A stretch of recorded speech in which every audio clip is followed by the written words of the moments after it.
ಶಾಸಕರು ತಂದಿರುವಂತ ರಸ್ತೆ ಅಲ್ಲ. ಪಾಪ ಅವರಿಗೆ ಇದ್ರ ಬಗ್ಗೆ ಏನು ಗೊತ್ತೇ ಇಲ್ಲ. ರಾಷ್ಟ್ರೀಯ ಹೆದ್ದಾರಿ 69 ಎಲ್ಲಿಂದ ಎಲ್ಲಿ ಬರುತ್ತೆ ಅಂತ ಫಸ್ಟ್ ಅವ್ರನ್ನ ತಿಳ್ಕೊಳಕ್ಕೆ, ಎಷ್ಟು ಅನುದಾನ ಬಂದಿದೆ, ಯಾವಾಗ ಬಂದಿದೆ, ಯಾವಾಗ ಗುದ್ಲಿ ಪೂಜೆ ಮಾಡಿದ್ದೀನಿ, ಎಷ್ಟು ಸಲ ಇದರಲ್ಲಿ ವಿಸಿಟ್ ಮಾಡಿದ್ದೀನಿ, ಎಲ್ಲೆಲ್ಲಿ ತೊಂದರೆ ಆಗಿತ್ತು, ಯಾವ ಗ್ರಾಮಗಳಲ್ಲಿ ತೊಂದರೆ ಆಗಿತ್ತು, ಎಷ್ಟು ಸಲ ಅಲ್ಲಿ ಹೋಗಿ ಅಲ್ಲೇ ನಾನು ಸ್ಥಳದಲ್ಲಿ ಕ್ರಮ ತಗೊಂಡಿದ್ದೀನಿ. ಸುಮ್ಮನೆ ಮಾತಾಡ್ತಾರೆ, ಏನ್ ಮಾಡ್ತೀನಿ ಸರ್. ಅಲ್ಲಿ ಮುಂದೆ ರೈಲ್ವೆ ಇದೆ ಸರ್, ಯಾವ ತರ ಆಗ್ಬೋದು ಸರ್? ಅದಕ್ಕೇನೆ ಅವ್ರನ್ನ ರೈಲ್ವೆ ಅಧಿಕಾರಿಗಳು ಕರೆಸ್ಬೇಕು. ಇದು ಇವತ್ತಿಂದಲ್ಲ, it is a perennial problem. 16 ವರ್ಷಗಳಿಂದ ಇದರ ಸಮಸ್ಯೆ ಇದೆ. ನಾನು ಶಾಸಕನ ಆಗದಿರೋ ಇರೋಕ್ಕಿಂತ ಮುಂಚೆಯಿಂದ ಆ ಸಮಸ್ಯೆ. ನಾನು ಸಚಿವನಾಗಿದ್ದಾಗ ಬಿಜೆಪಿ ಸರ್ಕಾರದಲ್ಲಿ ರಾಷ್ಟ್ರೀಯ ಹೆದ್ದಾರಿ 69 ಈ ರಾಷ್ಟ್ರೀಯ ಹೆದ್ದಾರಿ 69ರಲ್ಲಿ ಬೈರೇನಹಳ್ಳಿ ಕ್ರಾಸ್ ಇಂದ ಹಿಡಿದು ಅಣಕ್ನೂರು ಕ್ರಾಸ್ ವರೆಗೂ 52 ಕಿಲೋಮೀಟರ್. ಇದರ ಕಾಮಗಾರಿಯನ್ನ ನಮ್ಮ ಕೇಂದ್ರ ಭೂ ಸಾರಿಗೆ ಸಚಿವರಾಗಿರ್ತಕ್ಕಂಥ ಶ್ರೀ ನಿತಿನ್ ಗಡ್ಕರಿ ಅವರು 400 ಕೋಟಿ ರೂಪಾಯಿಗಳನ್ನ ಕೊಟ್ಟಿದ್ದಾರೆ. ಟೆಂಡರ್ ಹಾಕಿದಾಗ -26-27% ಕೋಟ್ ಮಾಡಿ ಈಗ 330 ಕೋಟಿಗೆ ಇಳಿದಿದೆ. ಇದು ಕಾಮಗಾರಿ ರಾಷ್ಟ್ರೀಯ ಹೆದ್ದಾರಿಯಲ್ಲಿ ಮಂಚೇನಹಳ್ಳಿ ತಾಲೂಕಿನಲ್ಲಿ ಎಲ್ಲ ಕೂಡ ನಡೀತಾ ಇದೆ. ಈಗ ಮಹಾತ್ಮ ಗಾಂಧಿ ರಸ್ತೆ ನಮ್ಮ ನಗರ ಪ್ರದೇಶದಲ್ಲಿ ಹಾದಿ ಹೋಗುವಂಥದ್ದಕ್ಕೆ ಇಲ್ಲಿ ಪ್ರಾರಂಭ ಆಗ್ತಾ ಇದೆ. ಆಗೋದಕ್ಕಿಂತ ಮುಂಚೆ ಅನೇಕ ಮಳಿಗೆಗಳು, ಕಟ್ಟಡಗಳು ಏನು ರಾಷ್ಟ್ರೀಯ ಹೆದ್ದಾರಿ ನಿಯಮದ ಒಳಗಡೆ ಇದೆ, ಅದನ್ನ ಇವತ್ತು ತೆರವುಗೊಳಿಸಬೇಕಾಗಿದೆ. ಇವತ್ತು ಏನು ಕೆಂಪು ಮಾರ್ಕ್ ಅನ್ನು ಹಾಕಿದ್ದಾರೆ ಅಂದ್ರೆ ರಸ್ತೆಯ ಮಧ್ಯಭಾಗದಿಂದ 50 ಅಡಿ ಆ ಕಡೆ ಈ ಕಡೆ ರಸ್ತೆ ಕ್ಲಿಯರ್, ರಸ್ತೆ 2 ಲೇನ್ ಬರುತ್ತೆ. ಆ ಕಡೆ ಈ ಕಡೆ 30 ಅಡಿ ರಸ್ತೆಗಳು, ಮಧ್ಯದಲ್ಲಿ 5 ಅಡಿಯ ಸೆಂಟ್ರಲ್ ಮೀಡಿಯನ್ ಬರುತ್ತೆ. ಲೈಟಿಂಗ್ಸ್ ಆಗಲಿ, ಕೆಲವು ಅಲಂಕಾರಿಕವಾಗಿರ್ತಕ್ಕಂಥ ಗಿಡಗಳಾಗಲಿ, ಸಸ್ಯಗಳು. ಆ ಕಡೆ 30 ಅಡಿ ಆದಮೇಲೆ ಡ್ರೈನೇಜ್, 2 ಕಡೆ ಡ್ರೈನೇಜ್ ಸುಮಾರು 5 ಅಡಿನ 6 ಅಡಿ ಡ್ರೈನೇಜ್ ಆಳ ಬಂದು ಒಂದು 5 ಅಡಿ ಇರಬೇಕು ಅಂತ ಹೇಳಿದ್ವಿ. ರಸ್ತೆಗಿನ್ನ ಒಂದು 8 ಇಂಚು ಮೇಲಿರುತ್ತೆ, 8 ಇಂಚು ಮೇಲಿರುತ್ತೆ.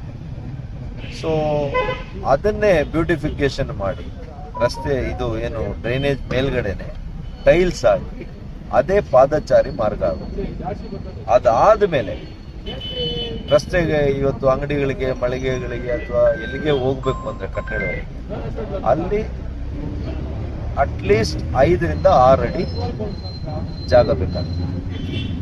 ಅದನ್ನ ತೆರವುಗೊಳಿಸಲಿಕ್ಕೆ ನಾನು ಈಗಾಗಲೇ ಸೂಚನೆಯನ್ನು ಕೊಡ್ತಾ ಇದ್ದೀನಿ. ಇದು ರಾಷ್ಟ್ರೀಯ ಹೆದ್ದಾರಿ, ಪ್ರತಿ ರೂಪಾಯಿ ಕೂಡ ನಾವು ತಂದಂತ ಹಣ, ಕೇಂದ್ರ ಸರ್ಕಾರ ಕೊಟ್ಟಂತ ಹಣ, ಮಾನ್ಯ ನರೇಂದ್ರ ಮೋದಿ ಅವರ ನೇತೃತ್ವದಲ್ಲಿ ಈ ದೇಶದಲ್ಲಿ ರಾಷ್ಟ್ರೀಯ ಹೆದ್ದಾರಿಗಳು ಬಹಳ ಚೆನ್ನಾಗಿ ಮಾಡ್ತಾ ಇದ್ದೀವಿ.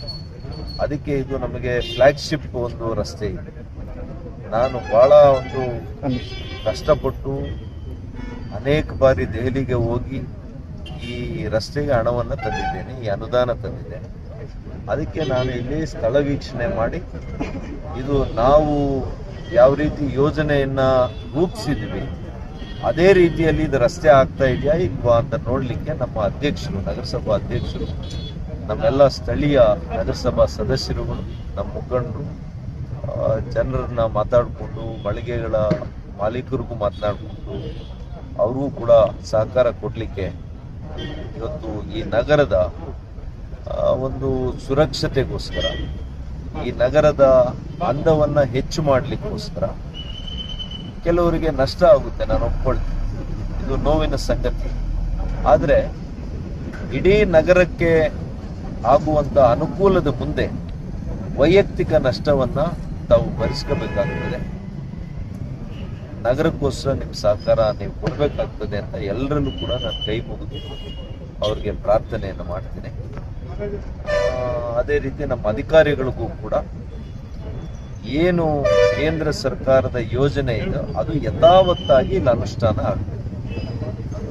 ಯಾವುದೋ ರಾಜಕೀಯ ಕಾರಣಗಳಿಗೆ ಅಥವಾ ಯಾರೋ ಸ್ಥಳೀಯ ಮುಖಂಡರು ಬಂದು ಅವರೊಬ್ಬರದು ಇಲ್ಲಿ ಬಿಡಿ, ಇದು ಇಲ್ಲಿ ಮಾಡಿ, ಇದನ್ನೆಲ್ಲ ಮಾಡ್ಲಿಕ್ಕೆ ಹೋಗ್ಬಿಡಿ.